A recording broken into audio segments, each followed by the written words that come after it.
As you know, our vector art is completed now, but the white background is not the thing actually we or even the clients look for. So we will just add a background for it. For the background, we will add another layer, go with the rectangle tool and create a square.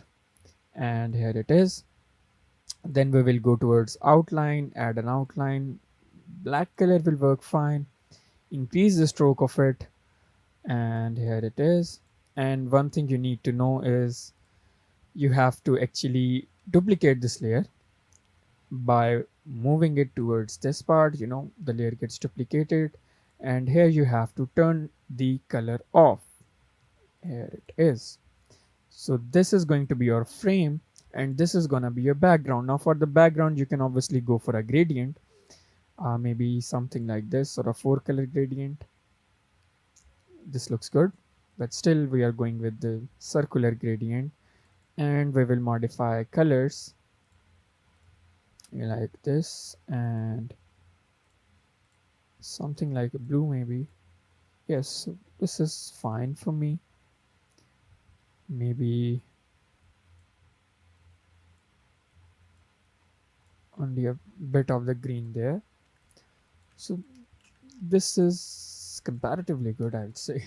So we have this now, and the last thing that you can do is add your signature or your copyright. Here you can add your logo. For the logo, you can just go to file, place, and place your logo image. Or for your signature, you can go with the brush tool, pen tool, and even text tool by just typing it out.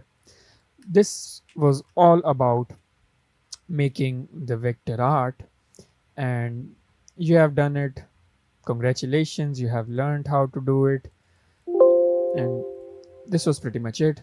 Now to export it, just go to file and then export and click on export as, and just press OK, or go to export and export for screens, and here you can add a scale to it, and then just locate the area where you want it to export and click on export artboard, and it will get exported.